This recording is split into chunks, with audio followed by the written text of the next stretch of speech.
All right, you good legends. So this podcast, Talking Chang, episode 3, is Arun Dhir, who's been in the vlogs before. Arun is one of the surgeons that I work with on a fairly regular basis. He's a super interesting guy, super nice guy.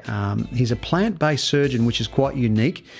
I don't know many plant-based surgeons, so he practices what he preaches. He is a bariatric surgeon, so he actually specialises in weight loss surgery, and as a part of that whole practice, he wants people eating healthy as well, because obviously bariatric surgery is one thing, but you've also got to be eating healthy as well. He talks a lot about this. He has actually written a book on plant-based eating, and super interesting guy. We talk in this podcast about all sorts of things, about surgery, about hairy moments in surgery, and I think you guys will find this one interesting. So I will see you. I'm away in Sydney all this week. I will be back on Friday. I'll see you in Friday's video. But until then, enjoy.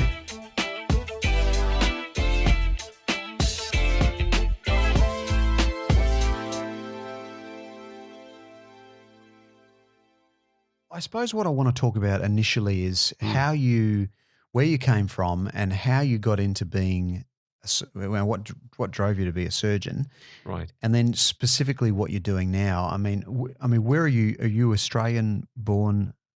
Well, I clearly am not. You know, you never know. Your family might have been out here. I think it's look.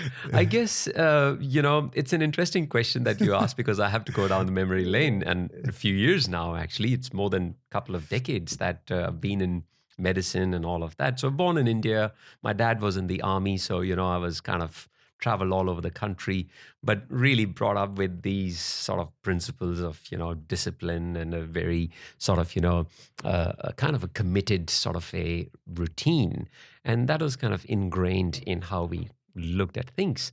More importantly, how I became a surgeon, I think in my third year of med school, it was very obvious to me that I could not be a good physician, as in I could not just be prescribing tablets and medications and writing scripts and getting people to keep taking it for the rest of their lives, because I wanted to do something which was hands-on, really get into it and, try and fix people and help them that way, So, and I had a few amazing... Physicians fix people with... They do, yeah, they do, But look, I just knew I wasn't cut out for that. So that's really what it was. So bottom line was that, I had to sort of say that, I'm going to be a surgeon. And I had some amazing mentors, which I came across, and they really inspired me. So that's how I progressed in that field of surgery. And look, you know what? Looking back, every day has been an amazing day. And I was telling someone the other day that every day when I get into my car to go to work, I just feel so grateful for the ability to be able to make a difference in someone's life. Yeah. You predominantly focus on bariatrics. You're an upper GI surgeon. Correct. And suppose for people listening and watching, general surgeons generally either go upper GI or colorectal. Correct. From the early days, you either branch into those two areas, or is it endocrine? The endocrine surgery, and then breast and endocrine is a combined sort of field, or you become a hepatobiliary surgeon. So there are various, surgical training is really long. Like we spend about 10 years training to be a surgeon when we get into the surgical training program, and you come out the other end as a subspecialized surgeon. So it's a long, tedious process, lots of on-calls, long operating hours. So it is challenging, and it's really, really crucial for you to keep a balanced mind besides a well-rested body, which is ready to kind of, because you've got people's lives at stake. So there is very little room for error. In fact, in many ways, the branch of surgery itself has been compared to that of aeronautics, where, flying a plane, you cannot afford to, there's no room for error. Really. So there's checks, cross checks, and all that sort of thing. So really, it taught me the value of looking after yourself first, both in mind and body, so that you can make the best possible decision for people who entrust you with their lives. So yes, the short answer to your question is that yes, we branch out. It's a long, tedious process to train and become a surgeon, but it's worth every day. Yeah. So I've seen a change over the years from, surgeons, when I started doing my job, which is obviously Mm, selling surgical devices. mm, Um, I've seen a change from surgeons doing upper GI to, colorectal and various other mm. areas to more bariatric surgery. And I think bariatric surgery has really exploded in the last 10 years. Would you say that? I would say so. And there are reasons for that. Firstly, we have become more experienced, more skilled collectively as a group of surgeons to perform safe bariatric surgery. In fact, the most recent data that came out of Australia New Zealand Bariatric Registry actually said that the complication rate associated with bariatric surgery is very comparable to something like a cholecystectomy operation, Which which is is a fairly simple which is a operation. fairly kind of routine and a simple operation that we do. Not to say that there are not specific complications associated with bariatric surgery, but more importantly, it is something which has advanced. The skills of anesthesia have advanced. So that is one of the key reasons. The other important thing is the uptake of bariatric surgery by the common community. We've got people who are so aware, they have researched, there are forums out there where people are talking about outcomes and they are better prepared. Better informed is better prepared. So So that's where, So with, I suppose, for the layman, a yes, lot of people wouldn't even know what bariatric surgery is. sure, yeah. Essentially, what is it? Yeah. Well, bariatric surgery is weight loss surgery. That's really what it is. But the name is changing. The name is changing from bariatric surgery to metabolic surgery. And there is a reason for that. Metabolic surgery is really an operation that we do in order to reduce an individual's risk of developing diabetes and metabolic syndrome, which is the name given to a set of three conditions. Individuals have got high HbA1c, which is a marker of risk of developing diabetes for an individual. Number two, they've got high blood pressure. And number three, they have got elevated cholesterols. All of this is compounded by a specific body habitus where they have enlarging waistline, which is predominantly visceral fat. That's the unhealthy fat. Visceral fat. So, and when you say visceral fat, you mean tummy fat. Yes, tummy fat, correct. Okay, so we're sitting right in front of someone who has a lot of, you're sitting right in front of someone who has a lot of tummy fat. And so, if I put on weight, Yeah. it is through my waist. Exactly. Why is that? Yeah. And Mark, that's a very good question because you know why? It's not just males who are predisposed to collecting fat around the waist. There's a lot of weight in the statement that, longer your waistline, shorter your lifeline. And, the thing is that when we when we collect fat, normal mechanisms of collection of fat really are basically going to drive this fat which collects in the body in the subcutaneous or below the skin to form a padding or an insulation. However, the toxic fat, which is the visceral fat that we are referring to, collects mostly in the middle part, which is in the trunk. And it's mostly in the liver, where it is called fatty liver. It's a very common condition now. I've been diagnosed with fatty liver. Fatty liver is people think that, it's normal, and it's okay. Well, the thing is, any amount of excess fat in liver is not healthy. And the hypothesis has been, and a lot of studies are pointing to this, the toxins that we are exposed to in our environment, which is from food, from water, from the air that we breathe, body has got a very smart mechanism of packing all these toxins once it processes them into fat cells and storing them away. So in fat, they are relatively inert. It's not very metabolically active and it is stored away. Now, this fat, when it collects in, say, liver, for example, starts to create inflammation. And that's when fatty liver then starts to go to non-alcoholic steatohepatitis, which is it is causing inflammation in the liver. That's the technical name called NASH, NASH. And if that is not controlled at that point, then it goes to the next stage of liver cirrhosis.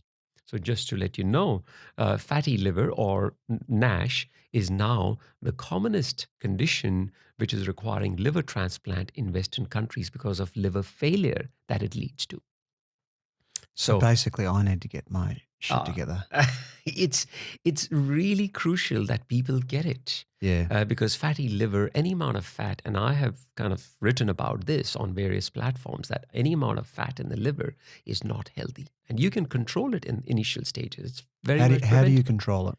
So the most important thing to understand is that we need all three categories of foods, such as proteins, carbohydrates, and fats. These are called macronutrients. Okay. A lot of people come to me and they say, oh, we are just focusing on protein, and cutting out fats from our diet. That's actually not good. It's not good for the body. We need fats too, because there are certain vitamins which are only fat soluble, like A, D, E, K. These are the vitamins which are fat soluble. But you got to go for the healthy fats, such as avocado oil, such as flaxseed oils, which are rich in, the fats which reduce inflammation in the body. These are, omega-3 and omega-6 kind of fatty acids. Even, fish oil is a very healthy anti-inflammatory source of fat. These are good fats, grapeseed. And I find it interesting you saying fish oil Yeah. when you're a plant-based surgeon yourself. Yeah.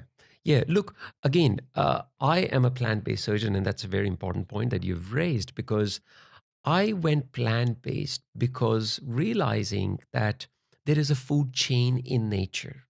Okay. And what that really means is that, if you take the entire pyramid with human beings at the top of the pyramid, if we talk about the food chain, the one at the top eats the one which is below. So below humans is animals, below animals could be fishes, and then below that is plants and other things. So the point is, as you advance in the food chain, go higher and higher, you are accumulating the toxins that the one underneath carried. So what it is going to do is that you can get the same amount of healthy fats from the lower sources, which is plant-based sources.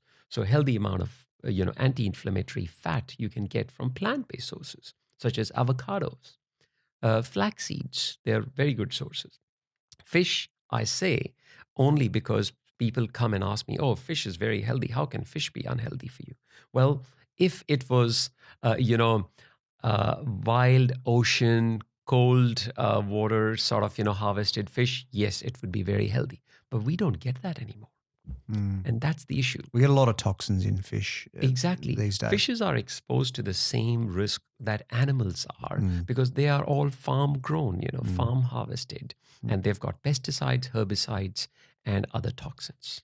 So just going back to the fatty liver, which is a very, very common ailment. Yes. Is that what you call it, an ailment? Yes, you can call it is controllable. The liver is a fantastic organ for repairing itself. Absolutely. So it is controllable, but can exercise. If I go out and start riding, 100 Ks a day and keep my diet the same as what it is now, yes, obviously I'm going to be burning more calories. Yes. Is that a way of managing? Okay. So when you do exercise, do you burn the fat in your liver? Good question. But your question is also that without changing your diet. That's important. Okay. Now, they did a very good study about which I have written and quoted, that what they did was they took two groups of people who were trying to lose weight. One group, they said that eat whatever you want to, but exercise. Okay.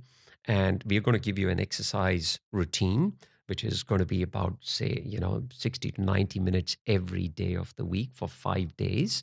And the other group, they said only diet control, not exercise.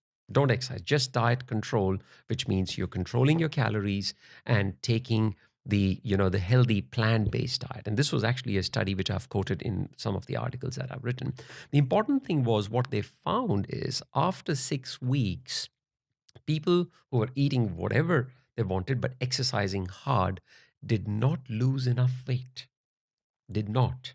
Whereas the group that was on diet control, as in controlling the calories, but also keeping it predominantly plant-based, lost more weight, but more importantly, their metabolic parameters improved significantly, such as HbA1c and their markers of inflammation. They improved significantly. So what it goes to prove is that you cannot use exercise to overcome guilt of having a bad diet the night before. Exercise is very important to stay fit, don't get me wrong. But what is important is you cannot use that to overcome the guilt that you've had a full packet of Tim Tams the night before, and you can burn it off in the gym the following day. Yeah, I suppose, and exercise is really going to contribute to the atherosclerosis buildup within vessels that's occurs from these fatty foods, or is it high protein? Yeah, look, I think it's fatty foods mostly, and it's the cholesterol. Now, a lot of people think that, if I just reduce the cholesterol that I'm taking, it'll help me. The thing is that cholesterol is a normal sort of, for want of a better word, it's a metabolite, which is present in the body. It is required for lots of things, including making hormones. But the thing is, it's when the cholesterol becomes oxidized, which is, toxic, that's when it starts to create problem, and it makes crystals which tear into the blood vessels and then can cause the blood clot, leading to either the stroke or, as we say, it can lead to angina because of the vessels getting narrowed. Yeah. I find it interesting with this whole internet diet, plant-based versus keto versus, there's now the carnivore diet where people are just eating meat. Yes. And I find it amazing, right? So you've got these people who are really advocating a plant-based vegan diet and are having some great success. I also know a lot of people who've put on significant weight on a plant-based high carb diet. Yes. And then you've got this other school who are keto, high fat, medium protein, low carb. And they are having great success with their weight loss as well. Yeah.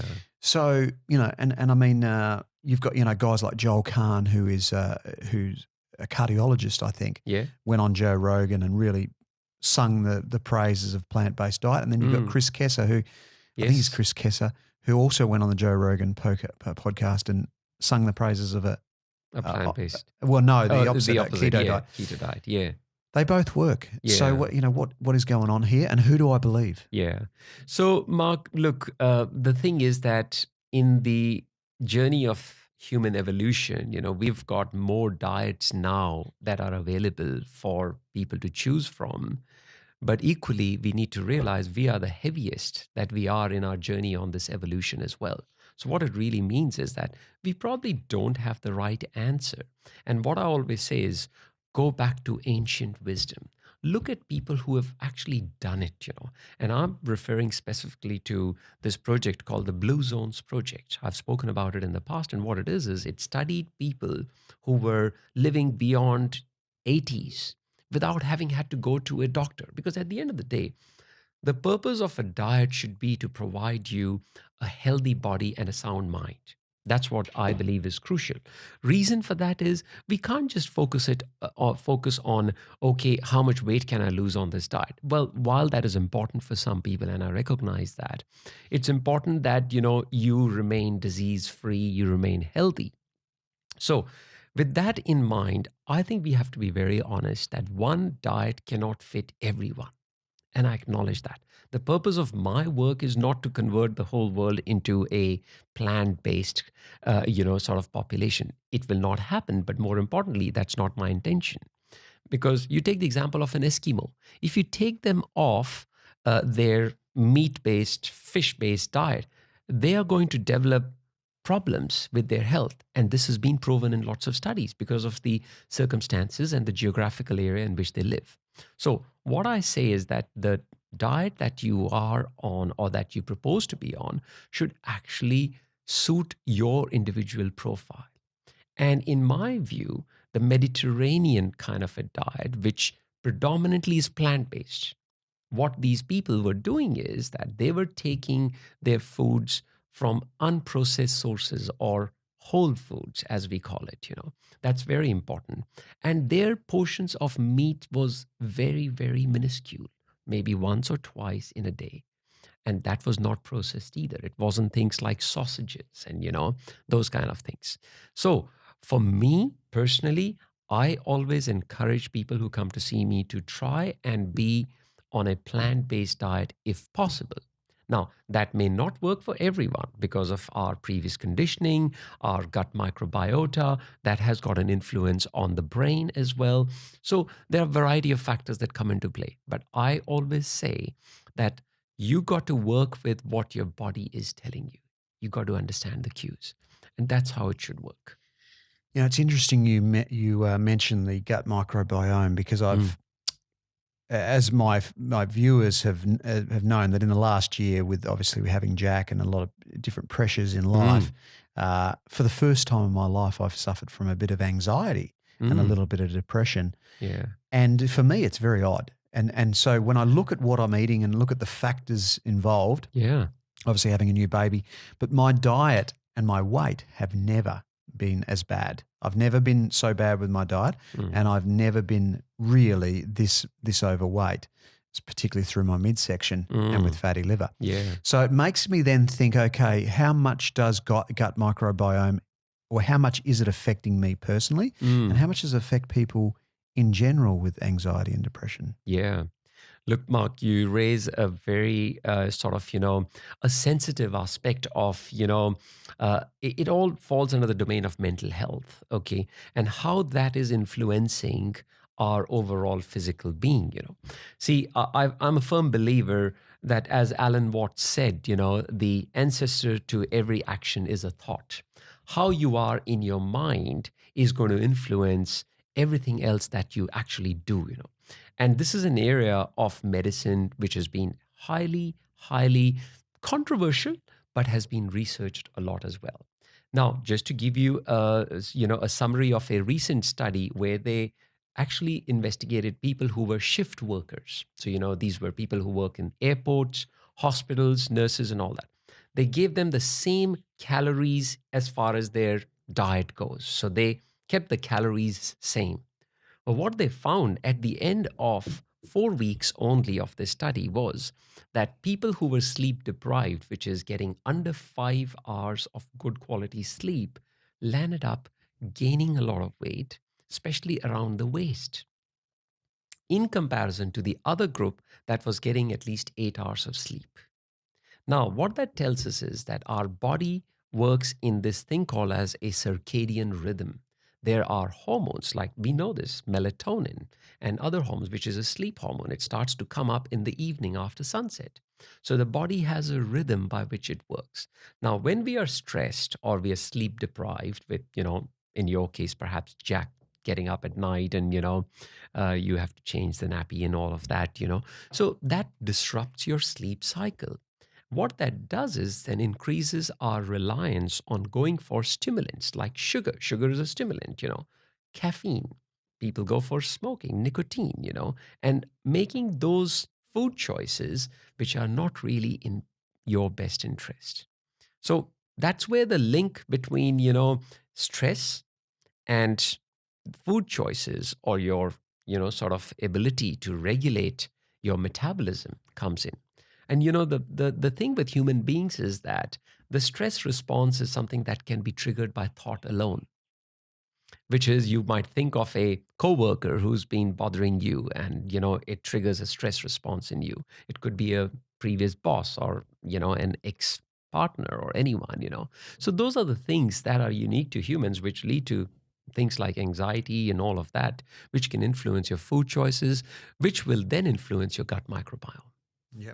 And how do you fix your gut or how do you, I've heard of, because I mean, let's talk about gut microbiome. It's obviously a bacteria in your gut, and there's a lot of studies out currently, and a lot of people talking about it, how this bacteria can affect your mood and your general well-being, mental well-being. And so, if you've got a bad gut microbiome, how do you repair it? Yeah.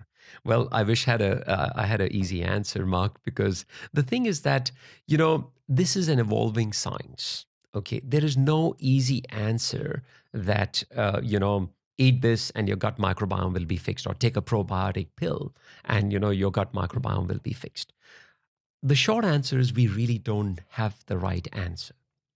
Now, there are things that we can do from lessons that we have learned from our ancestors that will help us. And As Hippocrates, the father of medicine, said, first thing is do no harm. And he's got a fantastic way of saying that, all disease begins in the gut.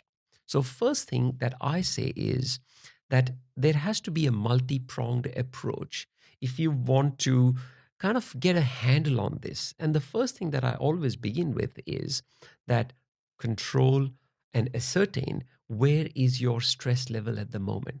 See, we live in a world of distraction, which is building in our subconscious level a lot of stress and work for the brain. Human beings currently have to make up to 60 to 70,000 decisions every day. Now you might say, hang on, I don't think I have to make so many decisions. And I'll challenge that. And then you have to check your WhatsApp, you have to check your messages, you have to check your emails, respond. So everything is a decision process. The more decisions your brain has to make, the more work it has to do, which builds a stress on the subconscious level. And I think that is where everything starts, because stress releases this cortisol hormone, which stimulates the specific receptors in the abdomen, causing fat to collect within the abdomen.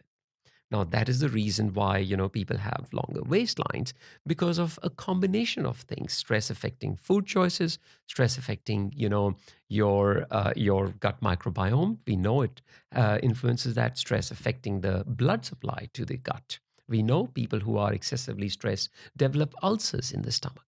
Again, it's a well-known fact. So, point is, that's where you got to start. And the one thing that I recommend that you start is meditation. Now, a lot of people think, oh, it's a religious exercise and all that. Not at all. Not at all. Even a walk in the park, spending some time with nature, is like a meditation, something that calms you down, something that allows you to connect with the present. Because let's be honest, we have gotten so used to living our lives, either in the past or in the future, that it can create a lot of unwanted stress in our lives. Yeah, I have to agree with that. There's Tim Ferriss. There's a few podcasters that I listen to who are very much into meditation, and there's some great meditation apps. I pay a full premium on Headspace. Yes, that's a good one that I've heard of. That's a good one, and there's a few others, and I have found that it's helped me, particularly with my anxiety. Doing at least 10 to 15 to 20 minutes of Headspace a day. Yeah. And they say you should do it in the mornings. I think that's a very good idea to do it in the morning. In fact, if I would go a step further, I would say do it first thing in the morning when you wake up, set a time for that, and then do it before going to bed as well. Yep. Jenna, quickly just finishing up with the diet side of things. Yes. Is it calories in, calories out? Does it matter the macronutrients that you're eating? Does it really? Obviously, there's more dense. The dense fats and proteins have more calories per portion size. Correct. And then obviously you can eat a lot of salad. You can eat a massive bowl of salad for the same size of for a tiny piece of steak, which would be equivalent to the same calories. Yeah. Is it calories in, calories out, or is it? There's some people on the internet that are saying you can eat as many carbs as you want and you'll never get fat. Yeah.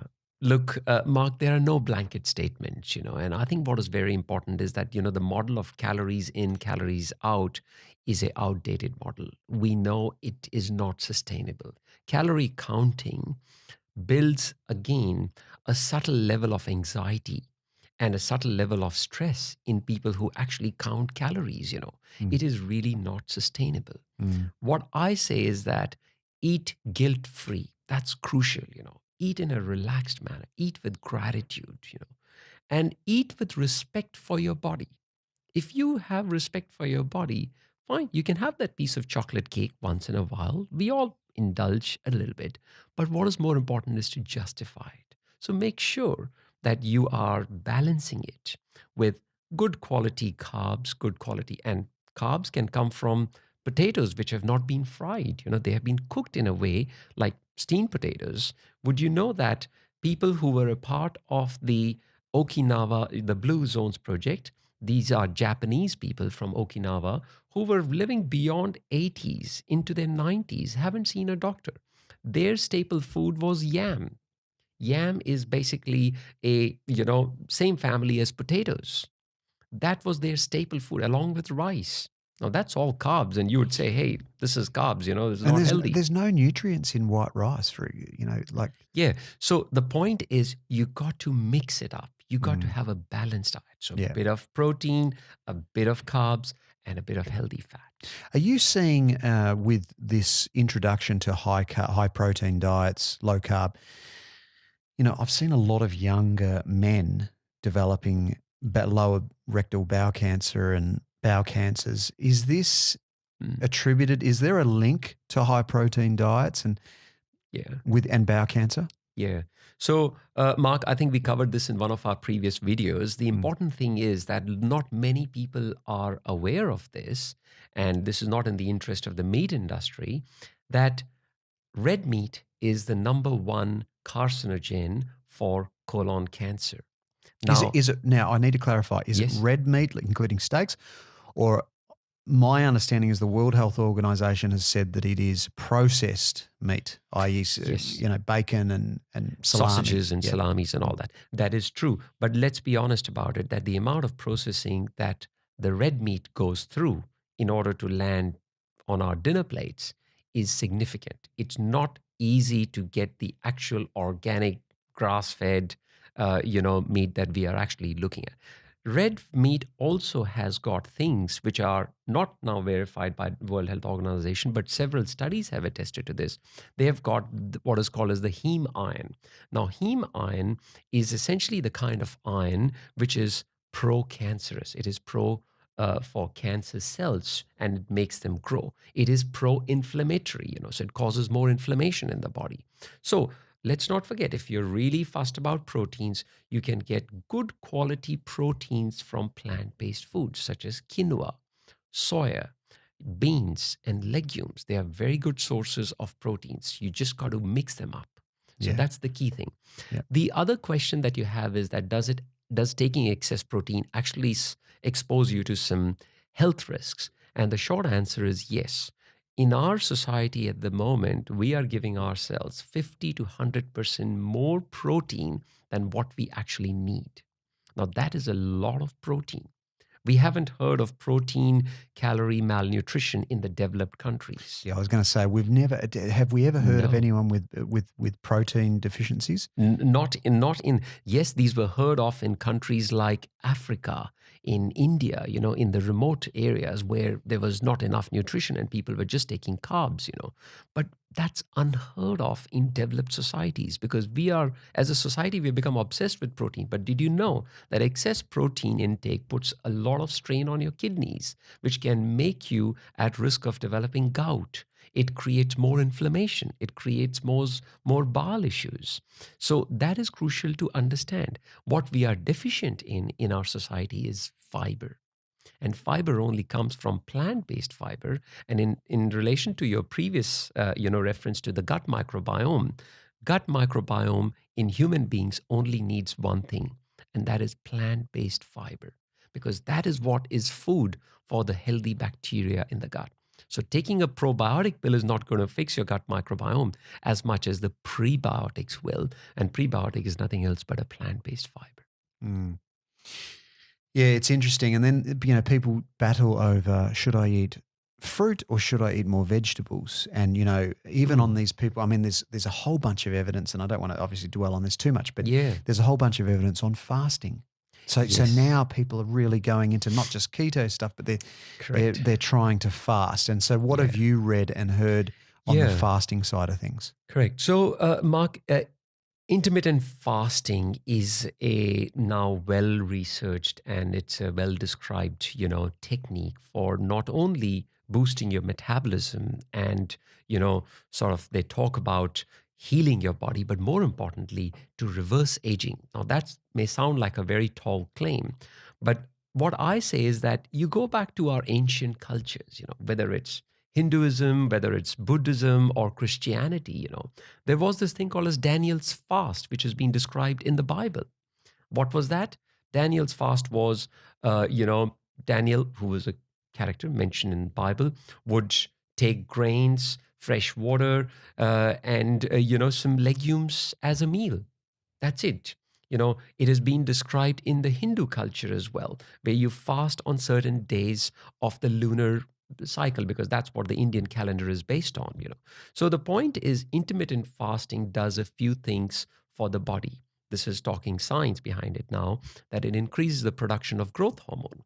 It also increases your insulin sensitivity, and it boosts your metabolism because of the balancing it produces in the hormones in the body. And lastly, it's a way of detoxification.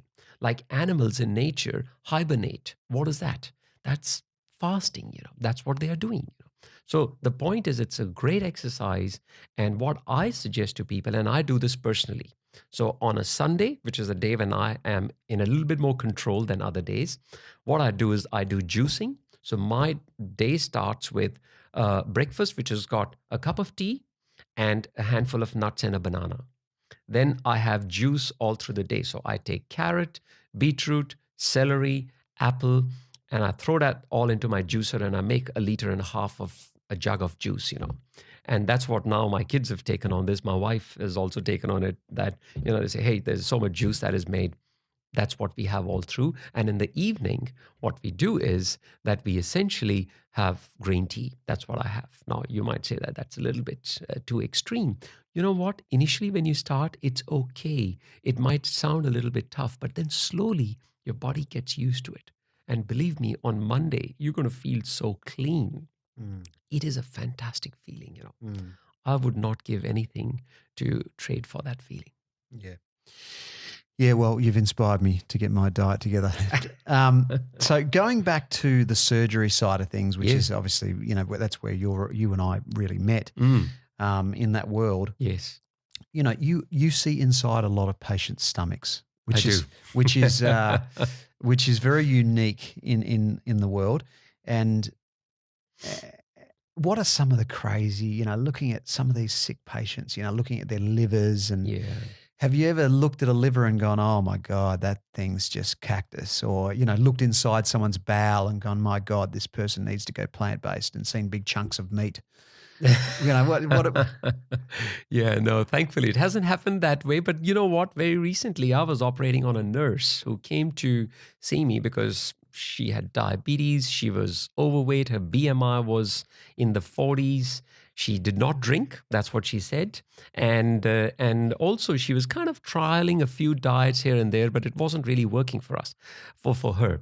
So the thing is that, when the BMI has gone to that extreme, that it's above 35, diabetes has set in, it's really hard to just be on diet and exercise and, use sheer extreme willpower to kind of bring everything back to normal. No, I'm not saying it's impossible. I mean, I find it hard now. Yeah. I'm finding it harder now than 5 years ago. That's right. And, as we are aging, the body's metabolism is slowing down. You're not as active as you were when you were probably, 10 years younger. So long story short, we talked about weight loss surgery and we elected to go ahead with a bariatric procedure for this nurse. And the surprising thing for me, and that's what you were asking, that, any surprises that you came across, we knew she had fatty liver, and she knew that too. But when I went in, her liver was actually cirrhotic, which means that there were big nodules of scar tissue which had formed on the liver, which was quite intense. Now, really, if your liver has reached to a stage of cirrhosis, it's not reversible, and that was not because of alcohol, but because of the fat, as I described earlier on. The fat is so toxic, it creates inflammation. Inflammation leads to scarring, and that is what leads to liver cirrhosis. So we took some liver biopsies, and she did well from the surgery, but it's still sort of, only a couple of months that she's had her surgery. So hopefully with her improving diet, a bit of weight loss that has kicked in, it should improve. But I'm not sure that her liver cirrhosis will entirely reverse. But hopefully it will not progress. Yeah. And what does that mean to her, cirrhosis of the liver? So cirrhosis of the liver really is, as I just described, that, the liver is compromised in its function. Now, God has made, or whoever our creator is, has made these organs with a lot of reserve in them. We can chop off up to 3/4 of the liver and it'll grow back up. We do that anyways for cancer operations, cancers of the liver, where we have to remove 3/4 of the liver and it still grows back. So that's amazing. But when the liver has undergone this process of cirrhosis, the body's reserve for the liver specifically, or the liver's reserve, has gone down significantly. And what that means is that, if this individual were to take, say, a lot of alcohol, or, if there was any further insult on the liver, that can lead to issues in relation to liver failure. Yeah, it's not good. Which is not good, of course. I suppose, when we talk about the esophagus, then it goes into the, through the valve, the hiatus, and into the stomach, and then it goes down through our bowels and stuff. There's a lot of places where we can develop cancer, and I hear that in terms of surgery, esophageal cancer is one of the worst places to get it. Would that be true, or lower rectal cancer, where they have to do an APR? Yeah. Well, they're all complex in their unique ways. So I can't say that esophageal is more complex than, the lower rectal and all that. They are all complex because cancer surgery by itself is challenging. And also when we have to not only remove that particular organ, but also the lymph nodes where the cancer can spread. I think the challenging thing with the esophagus is that the food pipe goes through 3 different body cavities, which is the neck, the chest, and then the abdomen. So an operation to remove the entire food pipe involves entry or, operation into all 3 of these body cavities, which can be quite a challenge because of patient positioning, other things that have to go around it from a technical point of view. So that's where the complexity of it comes in, But that being said, every operation is associated with its own risks and a unique set of complications. So I won't say that, esophageal cancers are less or more challenging than the rectal cancers. Yeah. My first introduction into surgical device world was going and spending time with a colorectal surgeon. It was my first ever operation that I went, and he was cutting out what's called an APR. Yes, so I could sense that when you use that term. So it was an APR. I'll never forget it. I'll never forget these 3 letters, APR. And it was the most terrifying thing. This man was bent over and they cut out. Google APR, guys. Google APR. But they cut out a big chunk of his butt, and it was not a pleasant experience. I can tell you, it has a huge impact on your initial meeting with a colorectal surgeon. It was one of the most horrific procedures that you'll see as an observer in theatre. Yeah. Another one that I find quite confronting is seeing post-bariatric patients get their abdominoplasties. Because they're very large incisions, and they're very large chunks of fat that are being cut off the patients. Correct. What's your experience with that? Do you do abdominoplasties? Abdominoplasties? Certainly don't do APRs anymore. But the thing is that it looks confronting because of the size of the excess skin that needs to be removed. But I think the surgery itself is quite transformational. It gives so much confidence to these patients because they've lost massive amounts of weight. And, they're carrying this fold of skin. Which is called a pannus? Which is called a pannus, exactly. And what it is doing is it's causing sweating, infection, fungal growth, and all of that, So it's not pleasant. No, it's not pleasant. And it's smelly and all of that. So, the thing is that it is, yes, it may appear to be a gross operation, but you know what? It's really transformational for them. Yeah, it's funny you say that because my mother has just had some bariatric surgery. She didn't have a mini gastric bypass. She had a sleeve. Yes. And she's lost a lot of weight, and now she's got a pannus. And in Australia, it's quite expensive to get an abdominoplasty. Yes, and that's the issue, correct. And that's why a lot of people fly overseas to Thailand and other places. Would you recommend to get this done. Do you seriously Off, think I would? off the record? Off the record? Well, look, I often say that, if you won't drink the water of that country, why would you go and get operated? Yeah. And I think, yes, it is being touted as medical tourism. You go and stay in a nice resort and get your surgery done. But the kind of complications that we see, like, it's kind of, sickening. A lady lost her entire breast from a breast reduction operation that she had gone for. So we hear about these cases from time to time because there's hardly any follow-up. There's not much audit about that particular surgeon's results. Now, don't get me wrong. There are some very skilled surgeons out there as well. But I guess what we pride ourselves over here in Australia and New Zealand is a uniform standard of, care that you get from any surgical clinic that you go to, plus the follow-up. So I think that's where I take comfort. Surgery is not something that you can do in a fly-in, fly-out fashion, It's crazy. I've marveled at the fact that, these young women to save $5,000 or just to save a few $1,000s are flying to Thailand because they put you up in a hotel for a week and do operations on you. And you don't know sterility. There could be staph infections. There could be all sorts of things going on. Yeah. It's crazy. I don't understand it. Absolutely. And I always say that, if you are well, if you are healthy, you can always earn back the money.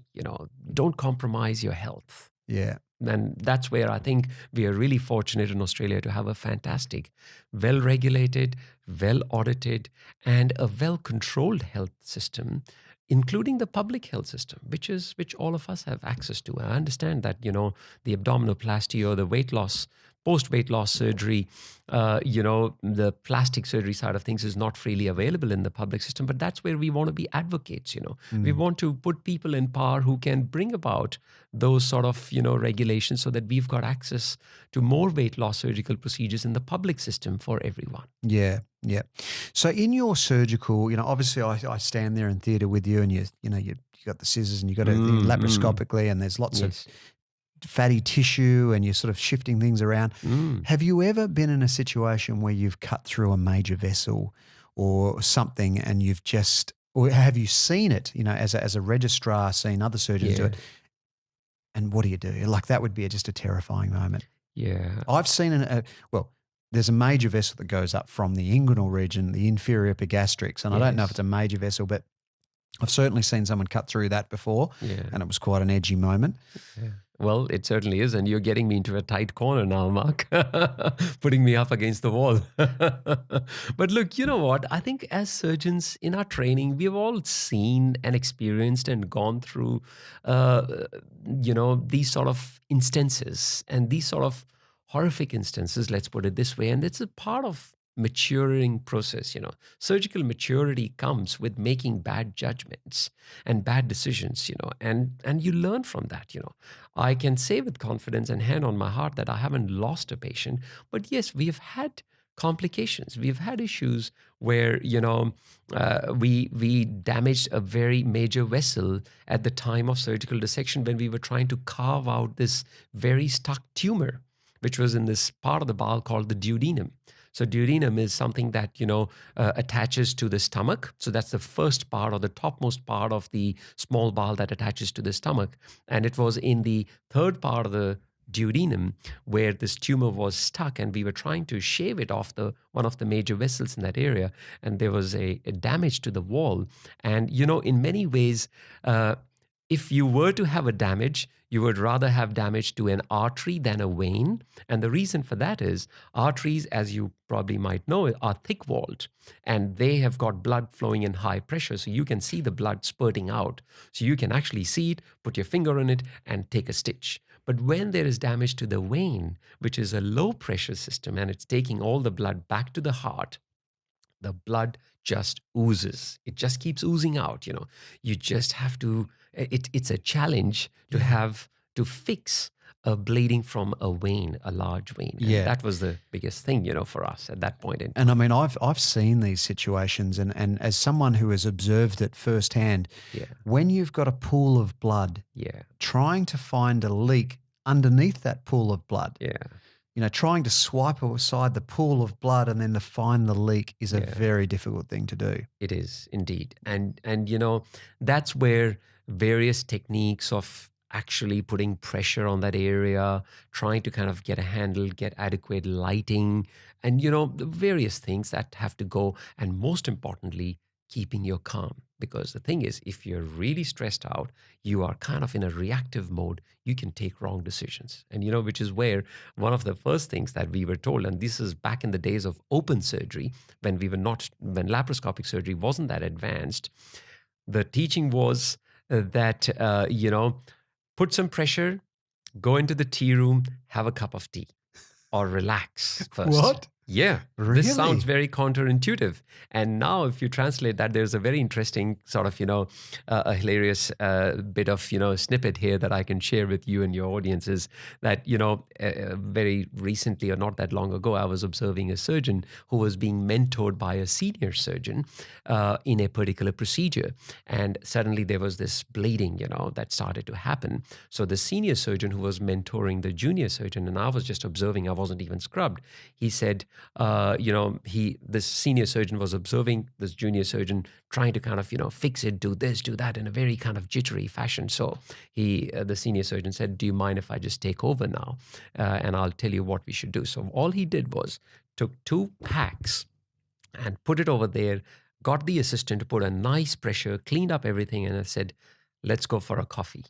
All right. Now, this might sound very counterintuitive, but what were you thinking? I was thinking that, well, it's probably not a bad idea because you give the anesthetist a chance to catch up, give the fluids to the patient, and there's no bleeding that's happening because you've put pressure on that area from where the bleeding was coming, So essentially, they came back. They slowly removed those gauze pieces which were there. The bleeding had significantly reduced.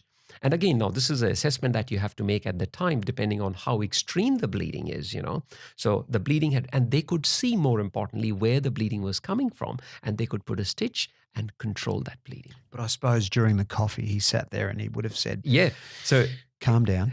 Just chill, take a breather. Because this is what this is all about, teaching young surgeons. Exactly, and interesting you mentioned that. He had one coffee and he said, let's go to the senior surgeon. Let's go and quickly find out. He said, no, wait, this is a 2 cappuccino bleed. So, have another coffee, What a legend. Yes. I'm going to ask you who this was later. This guy's gone up 10 levels awesome. in my book. Oh my God, So it was a 2 cappuccino bleed. That is so good. That is so good.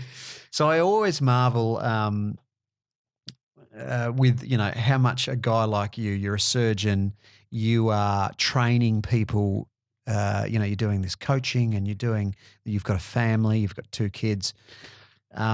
You've also written a book, and which I find, how do you find I want to write a book on cycling, I want to write a book within the cycling realm, and yet I can't even find the time, and I'm not even as busy as what you are. How do you find the time to do that? Okay, so I want to refer to you a quote that I read from Napoleon Hill. Now, Napoleon Hill wrote this book called Think and Grow Rich, which has been a life changer for millions and millions of people across the globe, Now, a lot of people think, oh, Think and Grow Rich, it must be about money and all that. And when my wife saw the book for the first time, she said, oh, how come you've started reading these kind of books now, And the important thing is that the word money is referred in that book only 6 times, okay? The book is all about mindset. And the one quote that comes to mind by Napoleon Hill, which I really sort of took down and put it into my subconscious, is whatever the mind can conceive and believe, the mind can achieve. Now, that's written on my whiteboard in my home office. I'm going to go write it on my whiteboard. And I look at it every day and I say, whatever the mind can conceive and believe, the mind can achieve. So you conceive it. You got to believe in it that you can do it. Now, 3 years ago, when I got the idea of writing a book with my busy lifestyle, being a dad, being a surgeon, educator, all of that, said, how can I write a book? I had lots of self-doubt. I had lots of, questions around whether I do really have something to say that can be transformed. And I think into a book. I think that's normal. I Yeah, think that's normal normal. for most But- people. You question whether Yeah. your voice is actually. Yeah. Yeah. But the interesting thing was, Mark, that over the course of those 3 years, I kind of just persisted with that dream. And the one thing that helped me a lot, which I can share with your audience, is the habit of journaling, habit of putting things down on paper. So if you come to my house, in my office, I've got like series of journals that I use. One is, and I just pencil down my thoughts. It's like a mental down dump. That's what I call it. And that has helped me crystallize, where do I focus my energy on? Because we all have 24 hours in a day. God hasn't given, Bill Gates more hours in a day than he has to you and me. So we all have the 24. It's how we spend our time that is crucial. So as they say, how you spend your time is how you spend your life. And we only get one life. So it was something which I was really passionate about. It was on my list of to-do things. And you know what? It kind of sometimes surprises me how I managed to do that. So, a motivating quote or a motivating mindset is one thing, but then when you sit down and you start writing a page, and you got the kids, it's I know. it's another thing, isn't it? And especially for me, I love watching. I'm addicted. I'm addicted to entertainment. Yeah. So I love watching YouTube videos. Yeah. Or even chocolate. These are my addictions. Not alcohol as much. I'm not a massive fan of alcohol. I love a beer every now and then. Yeah. But entertainment, I love watching YouTube videos. Yeah. So then, thinking about writing a book, I'm like, oh. I know. I know. But you know what? I want to say this, and it really is important to my heart. My wife, Ritika, who really, really supported me. I know how many arguments we had about going to this party and me not being able to join her and she having to take the kids by herself. But you know what? I couldn't have done it without her support. Yeah. And I also believe, Mark, that when, as they say, when the world follows a man who knows where he's going. Because if you have a clear destination in your mind, you will find it so amazing. Things line up, There were days when, my wife would say, okay, you want to write a book? That's okay, no problems. I'll take the kids, because initially there were issues, but then slowly it began to settle down, So I allocated time every week when I'm going to write the book and those kind of things. So I think it was more a journey of self-discovery for me more than anything else. Yeah, I could imagine that. And what a great achievement. So the book launches on the 10th? On the 10th of December. 10th of December. Right, yeah. I'm going to be there for that. Great. Arun's doing a book launch, and I'm going to do a vlog, I suppose, a little vlog from the night. But I'll link Arun's book in the show notes. I don't know if people can buy it. Can people buy They can, yeah. It's actually available on Amazon now. Okay, so it's a plant-based sort of philosophy with work-throughs. Is that right? That's correct, yeah. The title of the book is Happy Gut, Healthy Weight. And the book has been written as an instrument of service for my clients who came to see me. That's how it started. That how can I be of better service and, help these people who are struggling with excess weight and struggling with, health issues, chronic health issues, So the focus is really on the weight, but the principles can be applied to almost anything, anyone who's wanting to achieve, say, better quality health, more energy levels, more vitality and all of that. Yeah. So, and it's not a cookbook or a recipe book where there are multiple recipes and all that, no. But we take a whole person integrative approach to how your gut health, and it includes things like stress management. It includes things like gut microbiome, how it is influencing your metabolism. I talk about things like intermittent fasting. I talk about exercise. I talk about meditation in that book. And then I also talk about genes, because a lot of people are conditioned to believe that, we are what we are because of our genes. This is our genetic makeup. I hear it all the time, The amazing thing, or the amazing discovery, is in the science of epigenetics now. Epi meaning above, and genetics means the genes, There is something above the genes which can actually help change your genetic makeup. Now, who would have thought of that, So there's a famous quote on that which says that, genes load your gun, but it's the environment that pulls the trigger. And that summarizes everything, So don't blame your genes, you can change it. I love that. And that is a great note to finish on. Arun, thank you for coming and spending some time on the Talking Chang podcast. And my pleasure, Mark. I'll see you at the book launch on the 10th. It's always a delight speaking to you. Thank you.